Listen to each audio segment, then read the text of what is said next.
Paz, Irmandade. Olha a gente aqui outra vez.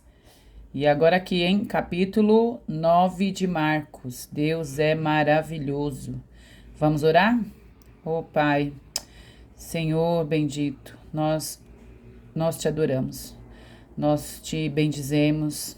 Senhor, nós estamos nos submetendo, Senhor, nos diminuindo. Senhor, faz isso em nós, opera em nós. Senhor, que nós possamos entender que realmente o mundo espiritual é real, mas que o céu é conosco, porque o Senhor olha por nós, por tua misericórdia. Oh, Pai bendito, nos ajuda a ver Cristo, a ver o teu Filho Jesus, como o Senhor quer que vejamos. Que a gente nos anule e olhe mais para o Senhor. Em nome de Jesus. Amém. Eita, Laia, glória a Jesus. Será que tá muito pequenininho? Tá muito em cima, né, gente? Vamos abaixar. Melhorou. Acho que assim tá melhor, né? Vocês viram aí que a gente terminou o capítulo 8, ele terminou no primeiro versículo do 9, né? Então agora a gente começa a partir do 2, que é o quê? A transfiguração. Olha isso, nós vamos falar aqui da transfiguração. A gente já falou da transfiguração quando a gente falou lá em Mateus, né? Mas não tem como a gente passar batido nesse assunto, não. Vamos ler do 2 a 8, só pra gente relembrar? Bora lá? Diz assim, a transfiguração. 6 dias depois, Jesus tomou consigo Pedro, Tiago e João. Lembra que eram os mais próximos, que estavam sempre com ele ali em algumas situações? Tomou ali Pedro, Tiago e João e os levou em particular a um alto monte. Onde ficaram a sós. Ali ele foi transfigurado, olha aqui, transfigurado diante deles, as suas roupas. Então, as roupas de Jesus tornaram-se brancas, de um branco resplandecente. Olha esse branco, era um branco resplandecente, como nenhum lavandeiro, grifa aí, sobre a terra seria capaz de branqueá-las. Apareceram diante deles. Se o negócio já estava bonito e maravilhoso, pensa que o texto continua e diz assim, ó. Apareceram diante deles Elias e Moisés. Pois é, conversando com Jesus. Olha que coisa maravilhosa. Aparecem Elias e Moisés conversando com Jesus. Então Pedro disse, Rabi, que é mestre, que bom é estarmos aqui. Rabi lembra que é mestre, né? Façamos 3 tendas, uma para ti, para Moisés e para Elias. Aí vamos pro 7. Em seguida apareceu uma nuvem, ó, a nuvem que os envolveu, nuvem do céu. Dela saiu uma voz que disse, a voz de quem? Do Todo-Poderoso, né? Veio uma voz que disse, este é meu filho amado, ouçam-no. Coisa maravilhosa. Este é meu filho amado, ouçam-no. A voz do próprio Deus, que coisa incrível. O céu na terra, que experiência é essa? O caso dos leitores de Marcos aqui, que a gente está vendo, eles tinham Moisés como um ícone, se é que a gente pode falar assim, né? Para nós faz sentido, então vou deixar. É um ícone do Antigo Testamento. Pois Deus, o próprio Deus, havia descido numa montanha, algo parecido com isso, né? E revelou a sua glória ali para Moisés, por meio da lei que ele entregou para Moisés. Marcos, então, ele está revelando a glória de Jesus maior que a de Moisés e a de Elias. Porque Moisés e Elias tinham morrido, entre aspas, né? Porque a gente já vai contar depois sobre a história deles, não vou dar tantos spoilers assim. E as roupas resplandecentes aqui, ele faz menção aqui do lavandeiro, tá vendo? Ó? Eram os profissionais da época que lavavam roupas, tanto homens quanto mulheres, né? Eles dispunham de recursos que não havia nos lares da época. É como se fossem as lavanderias de hoje, né? Só que eles conseguiam remover até manchas de roupas brancas, isso para a época, né? Só que o que Jesus está dando ênfase aqui, o que o texto está dando ênfase aqui, é que o versículo está mostrando que este branco resplandecente, que ele falou aqui no começo, né? As roupas tornaram-se brancas, de um branco resplandecente, tá vendo aqui no 3? Esse branco resplandecente que nenhum profissional da terra conseguiria fazer, esse é o branco do céu. É algo que não tem na terra, ele fala, nenhum lavandeiro da terra poderia fazer. Então é algo que veio do céu, uma manifestação do céu, essa roupa resplandecente. No versículo 4, ainda, né, Moisés e Elias ali diante deles, Eu fiquei de boca aberta, falei, meu Deus. E sabe o que é mais interessante? Eles estavam, olha aqui, ó, conversando com Jesus. Imagina, Jesus batendo o maior papo ali com o céu, com Moisés e com Elias. Imagina, Senhor, tudo bem? Como que você está indo aqui na terra? Isso aí é a Bíblia segundo de Ana, só eu imaginando. Senhor, bom mestre, que bom te ver. Olha que coisa linda. Eles falarem, né, assim, a gente trouxe aqui uma mensagem do Senhor Todo-Poderoso para você. É isso que eu fico imaginando. Eles estavam conversando, gente. Tinha assunto do céu a ser debatido ali. E a experiência que eles tiveram é do próprio céu vir ali, né, diante deles. No versículo 7, ainda completa, o negócio fica maior, ó. Uma nuvem os envolveu. Apareceu do nada essa nuvem, os envolveu e veio a voz. A voz de quem? Do Todo-Poderoso, o nosso Senhor. E literalmente o céu desceu ali. Aleluia. Aleluia. Isso acontece também. Se aconteceu naquela época, vocês têm dúvidas de que o céu pode descer aqui na terra? Se é que eu posso dizer se desceu, né? Porque surgiu ali, né? Eu passei por isso, algo parecido, assim, quando o meu pai faleceu. Eu estava com ele e literalmente o céu desceu ali para receber a alma, né? O espírito ali do meu pai. Foi algo incrível. Foi uma manifestação sobrenatural. O ambiente mudou. E o que era um ambiente de morte, de doença, de choro, mudou tudo ali. Aí você fala, mas o seu pai morreu. Morreu. Só que eu sei para onde ele foi e ele quis me mostrar para onde ele estava indo. Ele apontava as mãos para o céu, ele sorriu e ele levantou as mãos se jogando para o céu, querendo ir para aquele lugar. Gente, o céu desceu e o céu se manifesta. Aquele dia foi incrível. Um dia eu dou o testemunho completo para vocês. Mas lembrei agora por conta dessa manifestação do céu. Vamos continuar, senão eu fico só aqui contando história e dando testemunho. Mas enfim, o que nós temos que pensar é: o céu é real. O céu se manifestou ali. E Moisés e Elias estavam ali diante do Todo-Poderoso, né? Conversando. Aí aqui o texto conta a história de um menino. Deixa eu puxar pra cá. Aqui, ó. Um menino, Jesus liberta o menino endemoniado. Nós já vimos essa história lá atrás e vocês vão ler agora, vocês vão entender, né? Vamos ler aqui só o 17, ó. Um homem da multidão respondeu: Mestre, eu trouxe a ti meu filho, que está com um espírito que o impede de falar. Ó, um espírito que o impede de falar. Onde quer que se apodere dele, joga-o no chão, ele espuma pela boca. Olha só. Ele espuma pela boca, range os dentes, fica rígido. Pedi aos teus discípulos que o expulsassem, mas eles não conseguiram. Jesus respondeu, ó geração incrédula. Aí Jesus veio aqui, olha aqui no 20. Então eles o trouxeram. Quando o espírito viu Jesus, a gente já sabe o que acontecia.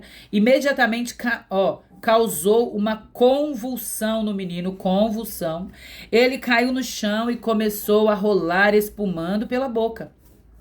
Olha no 21, aí Jesus pergunta há quanto tempo, ele fala desde a infância, que ele tá assim, às vezes vê o fogo, se lança no fogo para matar o menino, aí ele fala, né, tudo é possível, aí vem, ó, se podes, disse Jesus, tudo é possível ao que crê. Olha em que contexto que tá escrito isso. E aí Jesus vem e diz, espírito surdo e mudo, eu o ordeno, deixe-o. Aí Jesus expulsa. O espírito gritou, agitou violentamente o menino. Foi um negócio tão sério que as pessoas achavam que o menino tinha morrido, porque ele caiu quietinho, né, como morto. Jesus, porém, tomou-o pela mão, o levantou e o pôs de pé. Gente, é impressionante, né? Eu vou ler pra vocês, deixa eu ver se eu trouxe, peraí, tá? Gente, como a gente tá falando aqui de possessão, né, de novo, aí eu trouxe um livro aqui, um texto, que é bem interessante. Deixa eu levantar um pouquinho aqui. Lembrando que isso não é uma máxima, nem sempre é assim, a coisa não é sempre desse jeito. Mas eu quis trazer só pra gente ler juntos.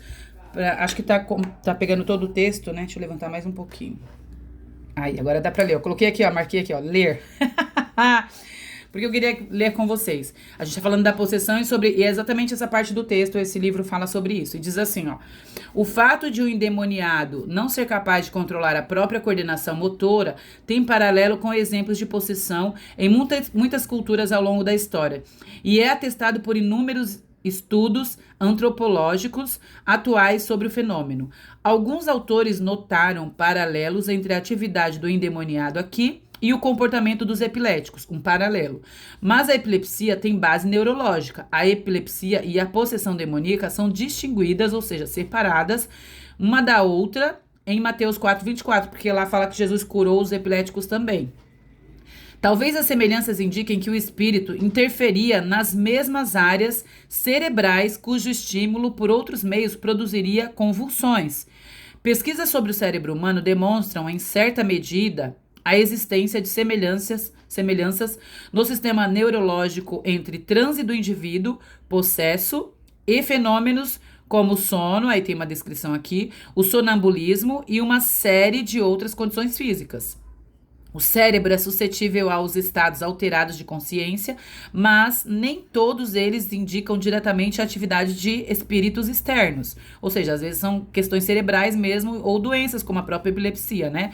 No entanto, alguns desses estados podem facilitar as experiências espirituais, sejam elas positivas, sejam elas negativas. Da mesma forma, não surpreende que os espíritos, ao invadir alguns aspectos da personalidade de um ser humano, olha isso, os espíritos, ao invadir alguns aspectos da personalidade de um ser humano, sobrecarreguem o seu sistema nervoso. E aí, vocês têm dúvidas se o céu é real, o mundo sobrenatural existe? E aí Jesus só vem e diz assim depois, essa espécie sai só não pelo jejum, senão somente pelo jejum e a oração. Essa espécie de demônio sai por jejum e oração. Gente, a aplicação prática aqui que fica para nós é o mundo espiritual é real, mas o céu também é. A gente não fica refém dos demônios, né? Dos espíritos imundos. Deus rege tudo, inclusive nossas vidas. Deus manda e quando Jesus chegava, ele expulsava. Então, Deus manda nas nossas vidas. Nós precisamos manter o foco nas coisas do alto, buscar primeiro o reino de Deus, crendo que o restante o Senhor Jesus fará, como de fato ele já fez. Só quis dizer assim, olha, esse livro que eu li não é a máxima da verdade. Ai, todos os demônios mexem no nosso sistema nervoso, ou implica em parecer que a pessoa está tendo um ataque epilético. Uma coisa é o ataque epilético, outra coisa é a possessão demoníaca.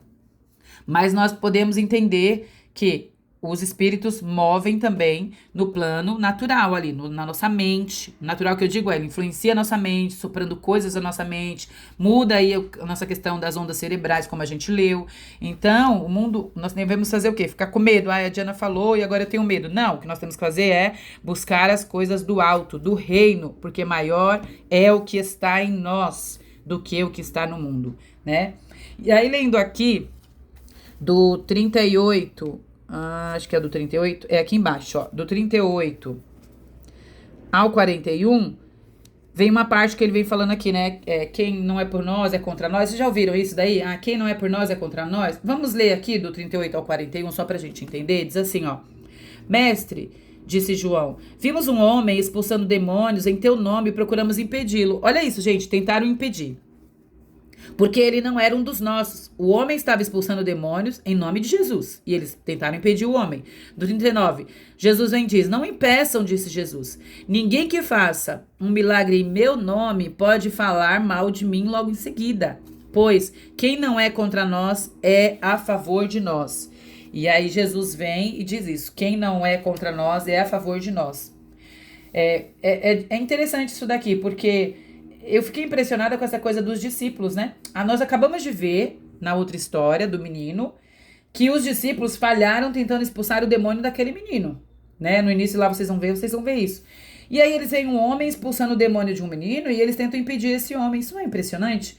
Isso era muito comum antes, as escolas dos judeus, né? Os estudos deles lá e as seitas, eles competiam. Tinham grupos de judeus que eles rompiam com outros grupos por dúvidas em relação, por exemplo, ao dia que eles deveriam celebrar a Páscoa. E aí eles rompiam, ficavam brigados. Aí Jesus vem no 39 e diz, não impeçam. E ele explica que falar em nome de Jesus é uma coisa, mas ter fé suficiente para realizar o milagre é outra. Porque os discípulos falaram em nome de Jesus, mas não tiveram fé, eles não entendiam nem que era para eles. O 39 está explicando isso. Então, e aí ele vem com na época parecia que era um ditado, isso que Jesus fala e ele adapta. Os livros dizem que é um provérbio da época, algo assim. É possível que quem não é contra nós é por nós, ele diz isso, né? Então é como se fosse, ele trouxe um ditado da época, um provérbio, para adaptar e ele trouxe, não, deixa eles trabalhar para o reino, né? Porque uma coisa é falar em meu nome, outra coisa é ter fé para fazer. Depois ele traz uma outra parte do finalzinho, aquela coisa de tropeçar, que era melhor aqui, ó. Que ele fala assim, e se levar um dos pequeninos a tropeçar, é melhor amarrar uma pedra e se afogar e se atirar no mar? Então, essa coisa de se atirar no mar, Jesus considerava muito pesado o que ele estava falando, que era realmente muito pesado. Jesus traz algo como se fosse de julgamento, porque essa morte por afogamento era uma das mais temidas. Os judeus consideravam a morte muito terrível. E os pagãos, inclusive, acreditavam que o espírito da pessoa que morria na água, assim, ela pairava nesse local para sempre. Então, aí Jesus vem explicando esse contexto de não levar um cristão, né? No caso aqui a gente está falando cristão, mas já era, né? Eles só não se chamavam cristãos ainda. Mas depois vão passar a chamar, a gente vai ver. Mas Jesus já estava dando essa orientação para que eles não levassem essas pessoas a pecar, né? E como é a aplicação prática para nós? A gente viu que os discípulos de Jesus, eles não conseguiam expulsar o demônio do menino. Depois eles foram repreender alguém que estava fazendo isso em nome de Jesus. A pessoa estava expulsando em nome de Jesus. E que nós possamos olhar para dentro de nós mesmos e perguntar, será que a gente não está fazendo isso? E pedir misericórdia a Deus. Que a gente não seja esses competidores do reino, sabe? Que a gente faz melhor, que a gente põe a mão, a coisa se resolve. Que nós sejamos participantes do reino, todos nós, da mesma boa obra de salvação e libertação. Que Deus assim nos ajude, nos salve disso, dessa coisa terrível que é a competição entre os cristãos. Louvado seja Deus.